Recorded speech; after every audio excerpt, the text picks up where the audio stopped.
It is a new year, which means we have a year of anime and manga to look forwards to.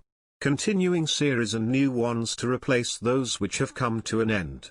So now at the beginning of this year, I want to talk about the hopes I have for one series in particular this year. That being, Chainsaw Man. We who are part of the Chainsaw Man fan base of course know that, after an eventful run the series' first arc has come to an end. Now, we are standing on the edge of a new story arc of this marvelous series. So here are my personal top 9 things I want to see in Chainsaw Man this year.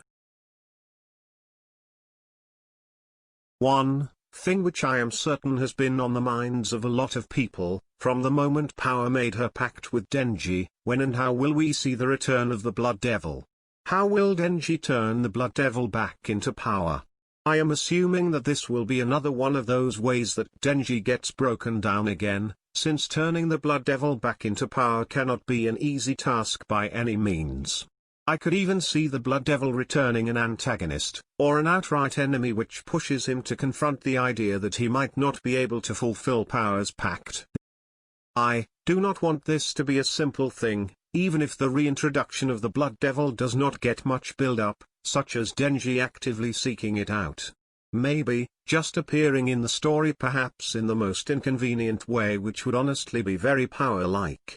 What I want from this is a slow grueling process which makes Denji question just how much he really wants Power back in his life, and if it's worth the trouble he is going through to get her back.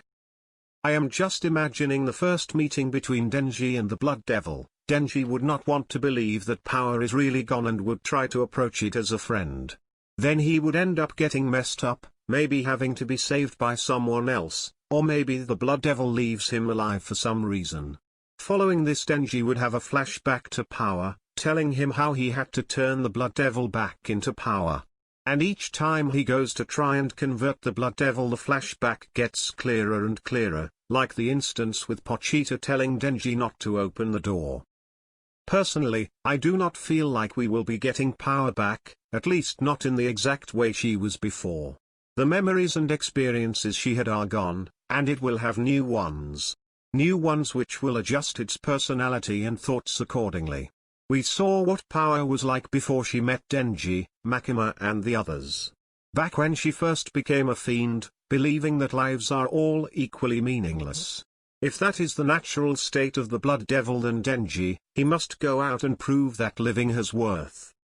The only way in which I can see us getting the old Power back, is if the blood which Power gave Denji, even after using up this much, still has enough of her memories locked up inside of it, to bring her back.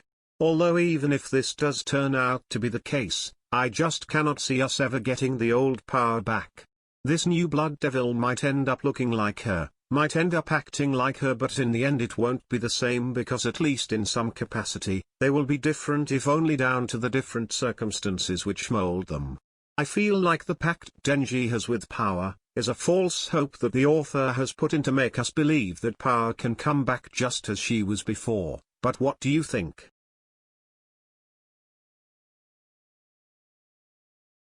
Pochita, of all the characters in the series, might be one of the most mysterious in terms of their abilities, history, and personality. What does a chainsaw have to do with eating? What makes a chainsaw fear so powerful that it can conjure up a devil strong enough to tango with even the most dangerous weapon devils? What drives the chainsaw devil to try and help others, when almost all devils have shown to be somewhat selfish in their desires? What was strong enough to injure and presumably kill Pochita, sending it to Earth in the form we first find it?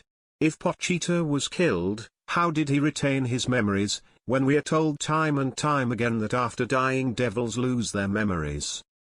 These are just some questions that revolve around the Chainsaw Devil and his unexplained past. In the final chapter of the previous arc, we learn that Pochita's dream was for someone to hug him, but because he was too strong that was impossible for him. But that does not explain the rampant murder, the berserker nature he possesses as a devil, or why when he consumes another devil, they are erased from existence along with the thing which they represent, seemingly changing history to make it so they never even existed.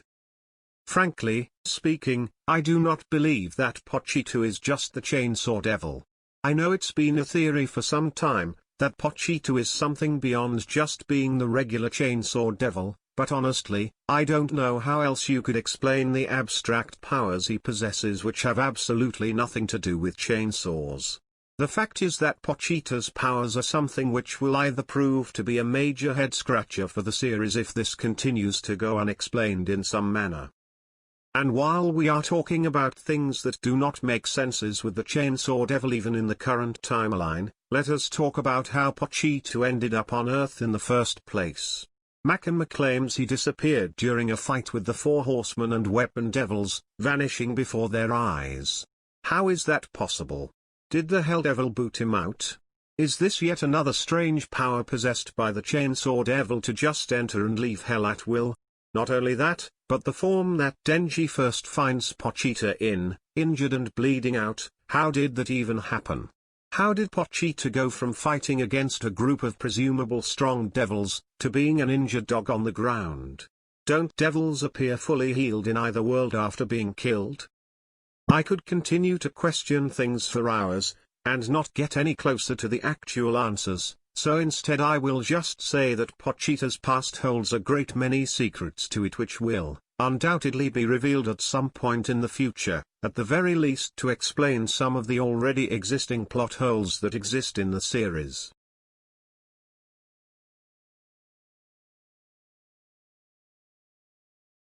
The primal fears are something which is brought up when Denji is first sent to Hell and meets one of these incredible powerful devils, namely the Darkness Devil. But beyond this, and an explanation that the primal fears and some of the oldest fears of humanity, along with never having once experienced death, there is no more exploration on them. The entire existence of these devils seems to be a plot hook for later, perhaps during an arc more involved with Hell itself.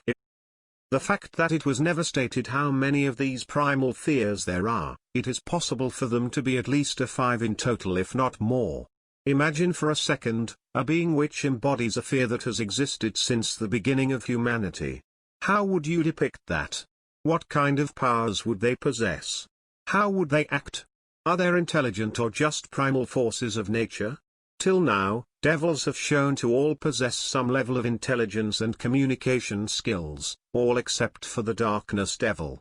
Not communicating might be a choice, or it might be a factor of its unique position as a primal fear or because it is the representation of darkness. Either way it's a unique trait which makes it stand out.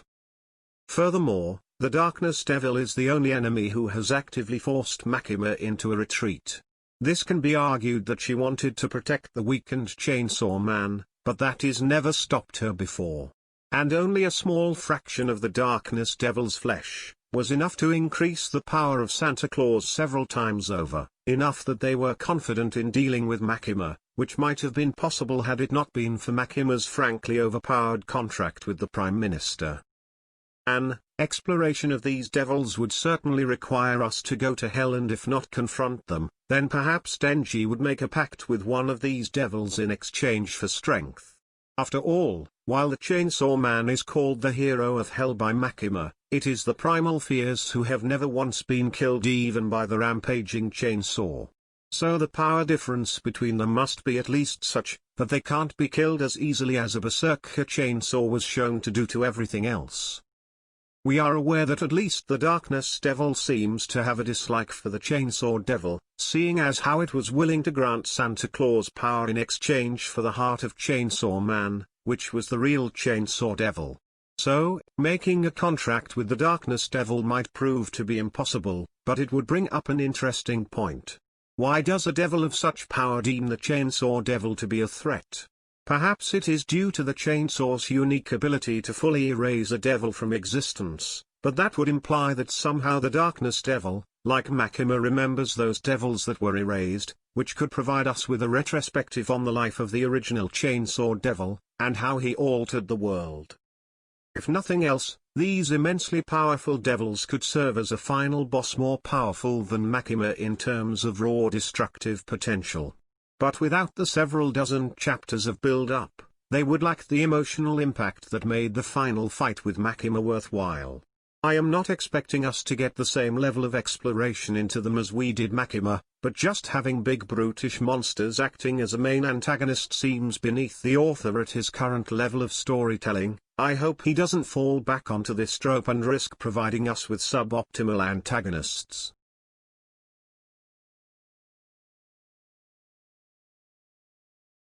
Nayuta, the reincarnation of the Control Devil, will certainly play a big part in the future of this series.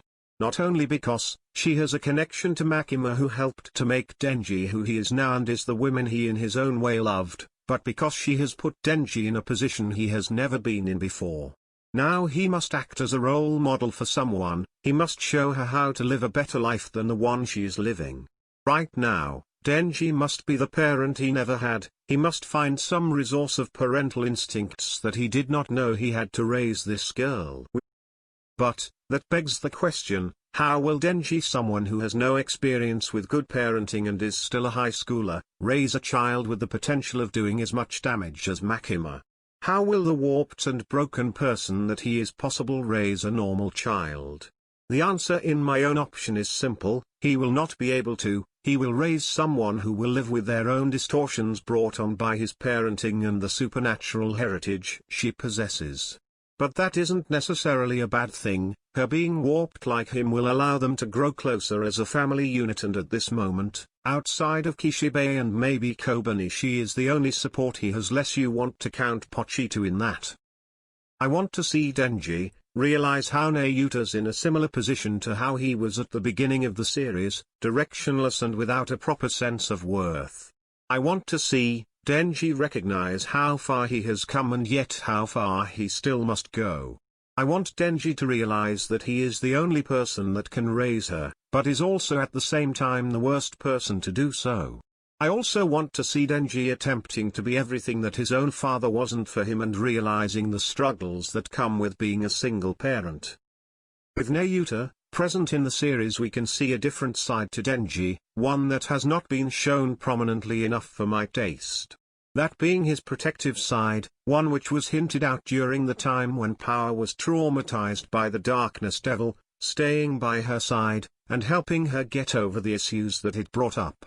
He showed a level of patience and compassion which is not often displayed by his character, and it's something I'd like to see more of, if only to see how utterly crushed he'll be when he inevitably fails to protect her and she ends up hurt because of him.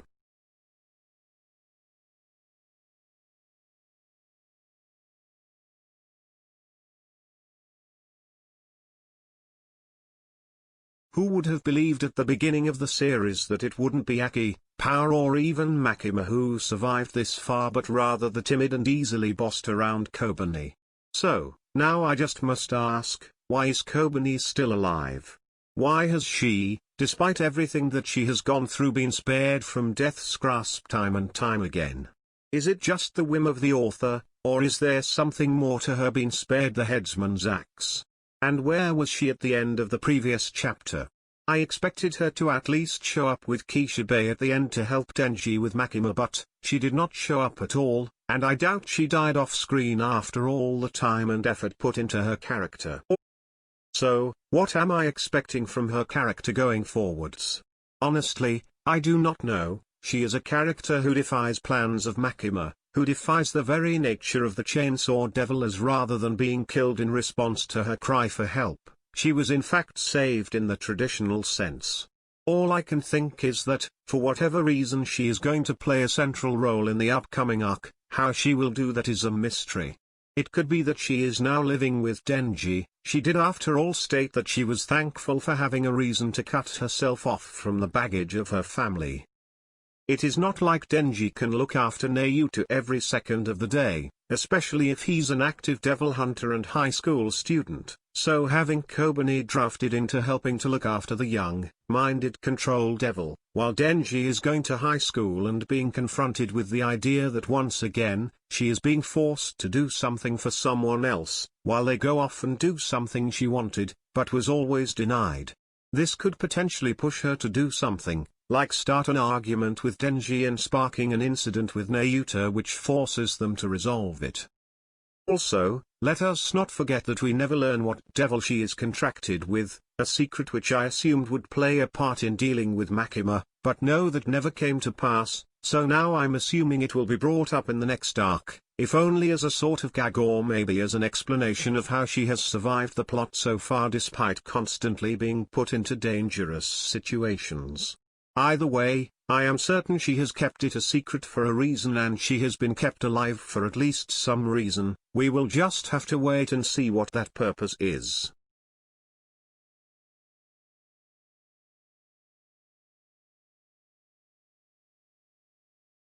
Chainsaw Man has always had a talent for bringing in characters who seem interesting, who catch our interest, and then right as we are beginning to really fall for the character, they get snatched away from us in some cruel twist of fate.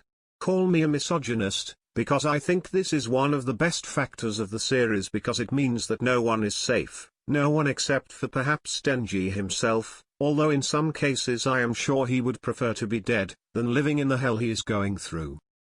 So of course, I am looking forwards to the introduction of new characters, or call them what they most likely will end up being, tier fodder. Characters created for the purpose of making us fall in love with them, and then eventually having them violently stolen away from us, in the most tragic and brutal way possible. I have no doubt that we will get a whole host of new and lovable characters for the fan base to go crazy over, before they eventually begin to be put to the sword, one by one, until they are dwindled down to the least expected survivors who will be traumatized beyond words and not at all who they were when they first appeared. Look who we have gotten in the past: Aki, a character who served as the de facto brother character for Denji to grow close to and form a bond with from starting out as a rivalry. Power, the bratty younger sister who is always getting into trouble, but they still clearly love one another. Makima, the mentor and main love interest who turns out to be the villain trying to ruin his entire life. Riz, a secondary love interest, who turns out to be a villain with the potential for redemption before getting put down by the main love interest. There are plenty of other characters who have passed in tragic ways, but just for the purpose of the video I will not go into them. I do not expect this trend to end anytime soon, and I can already see the author looking through his list of characters for who he can kill next, ready to make us all feel the same pain and despair that Denji is going to feel.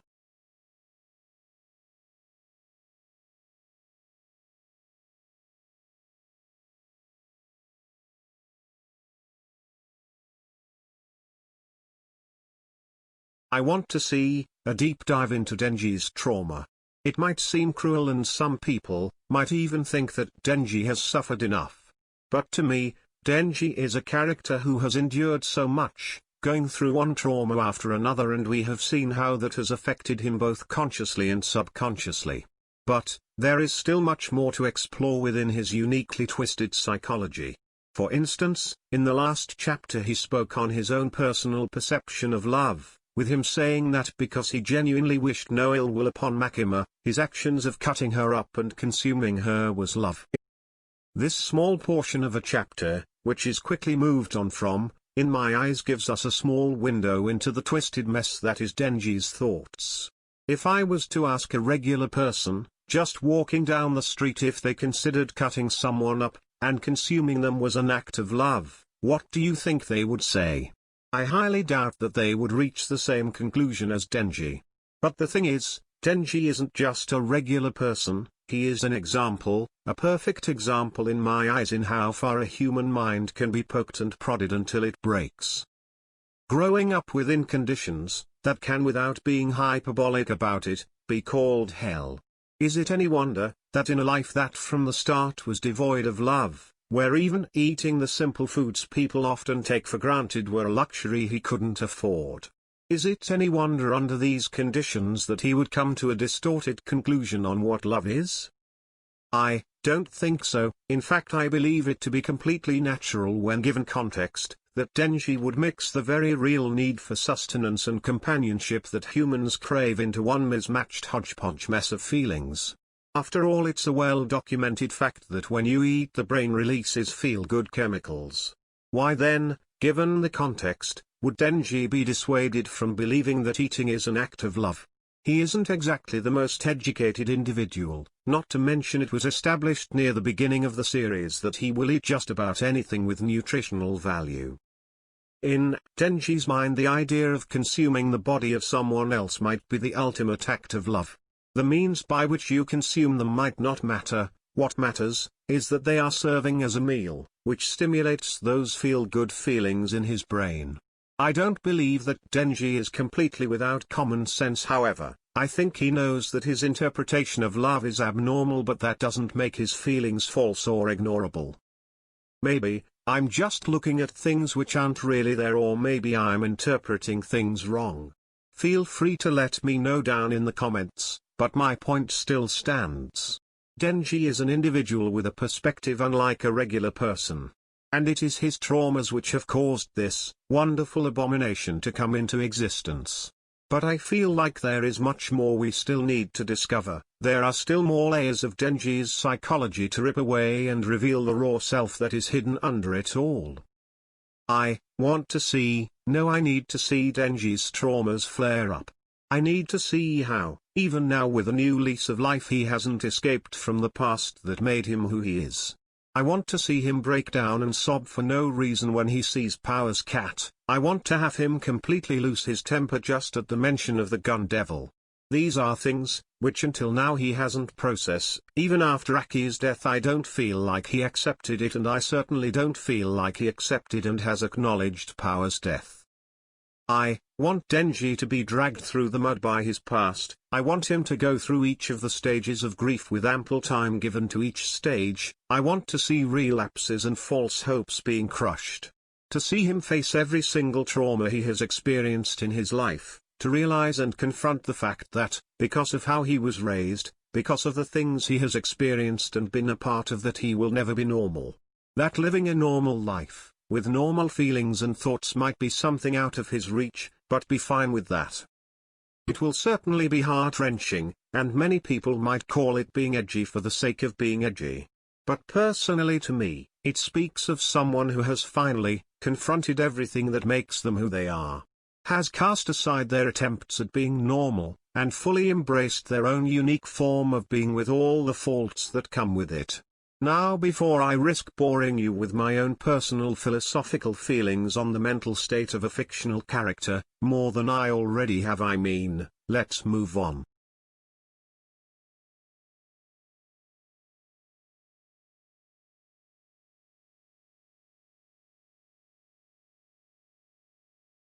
In my humble opinion, the fight scenes in Chainsaw Man have never been one of its strongest aspects. Rather, I think that the fight scenes are gory and flashy. They lack something in terms of imagination. There is only so many ways that you can cut someone with a chainsaw after all. What I am hoping for in the next arc of Chainsaw Man is to see Denji use his powers in more creative ways. We have seen that he can shoot his chains into the ground to grab hold of the earth and throw it around, but why not take this a bit further? Why not have Denji use his chains in a move like Scorpion's signature Get Over Here attack? Wrapping his chains around a target and then having them swiftly pull towards him as the chains retract. Or use them to aid him in his mobility, using the chains on his feet to accelerate himself forwards or up steep inclines, using his chains to wrap around buildings and swing on them. Granting Denji these extra mobility options along with a large range of potential damage dealing means that fights could be framed in more interesting ways. Long-ranged aerial combat could become possible. The fighting of giant monsters in a way like Shadow of the Colossus would become possible as well. What I am really saying with all this is that I want more diversity in the way Denji approaches his fights, and I want more diversity in the enemies he fights, forcing him to use his powers in new and interesting ways. After all, diversity is the spice of life, and while fighting isn't the most important part of the story for me and probably a lot of other people, it would be nice if the fighting could be as interesting as the plot it's attached to. This is a world with devils who embody humanity's fears. It shouldn't be too hard to have interesting fights in it.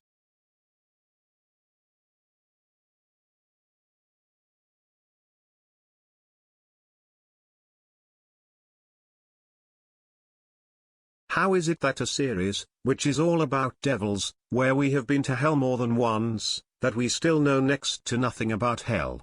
Well, that is what I am expecting more of this arc, maybe not a full-blown exploration of hell, although I would not be opposed to it, but I feel like that might be something to be saved for later.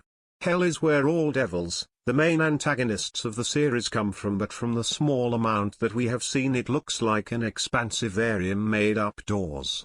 Where do these doors go to? Where do devils come from? What do they do in hell?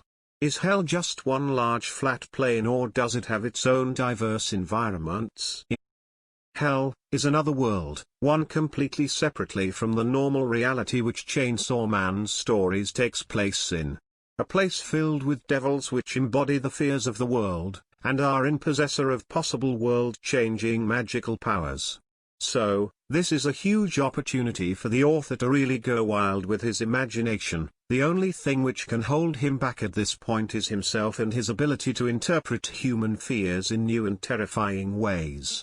Given how we have already had abstract things like the darkness being personified, in some twisted manner possessing some crazy abilities that make it incredibly dangerous, but in hell for all we know the world itself might be dangerous.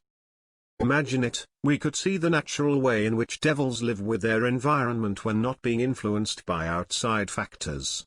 We could see how devils interact with one another in their home world. We could see how devils of less power live with more powerful devils running around. We could potentially see a different side to the devils that they do not display while on Earth. There is a vast number of options open for exploration, is what I am trying to say, across the environment, the social and political sides of hell. For instance, who oversees hell? Does a central government exist?